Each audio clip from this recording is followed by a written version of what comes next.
நம்ம school text புக்லலாம் Tipu சுல்தானை என்ன சொல்லுவாங்க? டைகர் ஆஃப் மைசூர், பிரிட்டிஷ்க்கு எகென்ஸ்டா ஃபைட் பண்ணாரு, ஃப்ரீடம் ஃபைட்டர் அப்படின்னு சொல்லுவாங்க. பட் இன்னொரு சைடுல இன்டர்நெட் ஓப்பன் பண்ணா நம்ம என்ன பார்க்குறோம் அப்படின்னா, temple destroyer, force conversation, cruel cooler அப்படின்னு சொல்லப்படுது. கொஸ்டின் சிம்பிள், இதுல யாரு ஹீரோவா இல்லைனா அப்படின்றத தான் இன்னைக்கான வீடியோல நம்ம பார்க்க போறோம். Welcome to my channel, this is மோகன். திப்பு சுல்தான் யாரு அப்படின்னா 1750 இவர் பிறந்திருக்காரு. இவங்க அப்பா வந்து ஹைதர் அலி, மைசூரோட ரியல் பவர் இவர் தான்.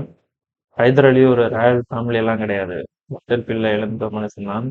அதான் டிப்புக்கு சைல்ட்ஹுட்ல இருந்தே ஆரம்பிச்சு தான் வந்திருக்காரு. 15 வயசுல இருந்தே பிரெஞ்சு மிலிட்ரி ட்ரைனிங்ல இருந்திருக்காரு. ராக்கெட் டெக்னாலஜி, மாடர்ன் ஆர்டிலரி, இது ரொம்ப முக்கியம். திப்பு வந்து பிறக்கும் போதே கிங்கா பிறக்கல. அவர் வந்து வாரியரா தான் பிறந்திருக்காரு, பிறந்து வாழ்ந்திருக்காரு. பிரிட்டிஷ்க்கு எதிராக திப்பு ரியல் ஃபைட்டர் தான். இந்த பயன்களை டினை பண்ணவே முடியாது நம்மளால. பிரிட்டிஷ் ஈஸ்ட் இந்தியா கம்பெனியை ஓப்பனா ஒரு சில டயத்துல சொல்லியிருக்காங்க. என்ன அப்படின்னா, அவங்க ஃபைட் பண்ணதுலேயே ரொம்ப சேலஞ்சான ரூலர்ஸ்னா அது திப்பு சுல்தான் அப்படின்னு சொல்லியிருக்காங்க. திப்பு சுல்தான் வந்து 4 Anglo Mysore wars, British officer பிரிசனா வச்சிருந்தாரு, அயன் கேஸ்ல ராக்கெட்ஸ் எல்லாம் யூஸ் பண்ணியிருக்காரு. பிரிட்டிஷோட ரெக்கார்ட்ஸ்லயே இருக்கு, திப்பு சுல்தான் வந்து most dangerous enemy we are faced in India அப்படின்ட்டு பிரிட்டிஷ் ரூலர்ஸே அவங்க ரெக்கார்ட்ஸ்ல எழுதி வச்சிருக்காங்க.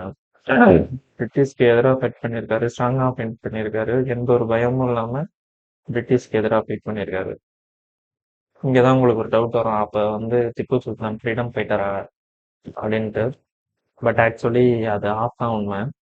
இங்கதான் நமக்கு ஒரு பிரச்சனை ஆரம்பிக்குது. திப்பு சுல்தான் ஆட்சி அமைச்சர் டயத்துல வந்து இந்தியான்ற ஒரு கான்செப்டே கிடையாது. இவர் பிரச்சனை, இவர் வந்து பிரிட்டிஷர்ஸை எதிர்த்ததுக்கு காரணம் மைசூர் கிங்டம். ஃப்ரீடம் ஃபைட்டர்னா பீப்புளுக்காக சண்டை போடுறது, டெமோக்ரஸிக்காக சண்டை போடுறது, நேஷனுக்காக சண்டை போடுறது, இதுல எதுவுமே கிடையாது. இவர் வந்து 18ஆம் நூற்றாண்டு அந்த காலத்துல வந்து கிங்கா இருந்தவர். இவர் வந்து கிங்ன்ற பதவி வேணும், லேண்ட் வேணும், எல்லா கண்ட்ரோலும் நம்ம கிட்ட இருக்கணும் அப்படின்றதுக்காக தான் ஃபைட் பண்ணியிருக்காரு. பிரிட்டிஷை எதிர்த்தாரு அப்படின்னாலே இந்தியாவோட நேஷனல் ஹீரோ அப்படின்னு தான் நம்ம நினைச்சுக்கிட்டு இருக்கோம். பட் பிரிட்டிஷ் எனிமினா இந்தியாவோட நேஷனல் ஹீரோன்னு அர்த்தம் ஆகிறது கிடையாது. இவர் வந்து ரிலீஜியஸ் டாலரன்ஸ் பண்ணியிருக்காரு அப்படின்னு நிறைய கேள்விப்பட்டிருக்கோம். பட் இது ரொம்ப சென்சிட்டிவான கேஸ், அதுல ரொம்ப கிளியரா பேசுவோம். திப்பு சுல்தான் வந்து டெம்பிளுக்கு டொனேஷன் பண்ணியிருக்காரு, இந்து அபிஷியல்ஸை வந்து அவர் அட்மினிஸ்ட்ரேஷன்ல வச்சிருந்திருக்காரு. பட் ஆல்சோ கூர்க் மலபார் ரீஜியன்ஸ்ல போஸ்டல் கன்வர்சேஷன் நடந்திருக்கு முஸ்லிம்ஸ் சேஞ்ச் பண்ண சொல்லி. சர்ச்சஸ், டெம்பிள்ஸ் எல்லாமே வந்து நிறைய இடத்துல அழிக்கப்பட்டிருக்கு. இந்த கொஸ்டின் என்னன்னா, திப்பு சுல்தான் ரிலீஜியன் ஹேட்டரா இல்ல பொலிட்டிக்கல் கண்ட்ரோலா அப்படின்றாங்க. மெஜாரிட்டி ஒப்பீனியன் என்ன சொல்றாங்க அப்படின்னா, பொலிட்டிக்கல் பனிஷ்மெண்ட். இது வந்து ரிலீஜியஸ்க்காக நடக்கல, பொலிட்டிக்கலுக்காக நடக்குது அப்படின்றதா.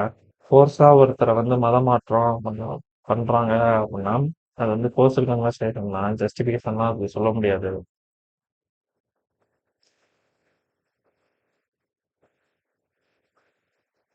இவருக்கு ஹீரோ இமேஜ் கொடுக்கணும் அப்படின்றதுக்காக நம்ம சில விஷயங்களை வந்து டைட் பண்ணவே முடியாது. வில்லன் இமேஜ் கொடுக்கணுன்றதுக்காக சில விஷயத்தை வந்து எக்ஸாஜரேட் பண்ணியும் சொல்லக்கூடாது. திப்பு அஸ் ரூலர் ப்ராகிரசிவா ரூத்லெஸ்ஸா அப்படின்னு கேட்டீங்கன்னா ரெண்டுமே அவருக்கு பொருந்தும்.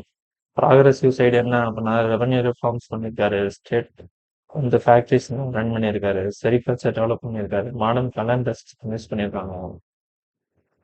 ரூத்லெஸ் சைடு அப்படின்னா ரொம்ப டேக்ஸ் கலெக்ட் பண்ணியிருக்காரு, ஸ்ட்ரிக்ட் பனிஷ்மெண்ட் கொடுத்துருக்காரு, டீசெண்டான மெர்சி எல்லாம் கிடையாது, பிரிசனஸை வந்து ரொம்ப ஃபாஸ்டா தான் ஹேண்டில் பண்ணியிருக்காங்க. பாட்டம் லைன் என்ன சொல்லணும் அப்படின்னா, ரூல் பியர் பிளஸ் எஃபிசியன்சின்னு தான் சொல்லணும்.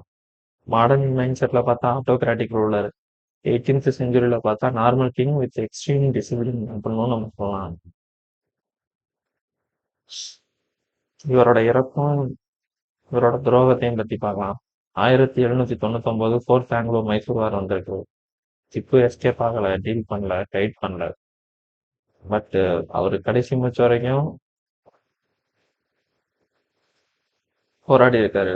பிரிட்டிஷ் சோல்ஜர்ஸ் பாடியில இருந்து வார்த்தை ஃபேமஸான ஒரு வார்த்தை இருக்கு.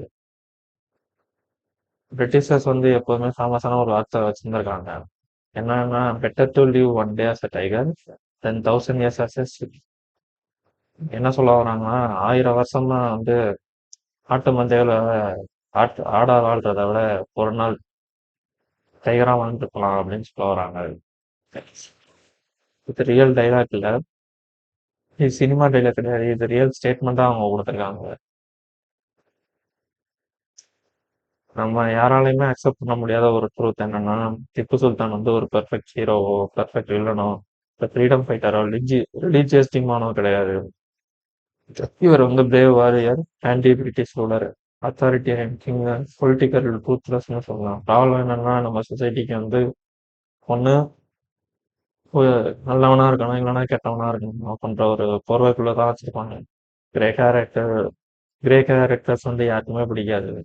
ஒயிட் வேணும், பிளாக் வேணும் அப்படின்றதுல நம்ம ஆட்கள்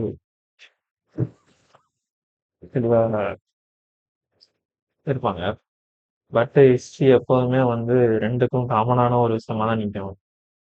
you worship him blindly, you are lying. If you hate him blindly, you are also lying அப்படின்னு சொல்றாங்க. ட்ரூத் அன்கம்ஃபர்டபுளா இருக்கும், பட் அதான் உண்மை.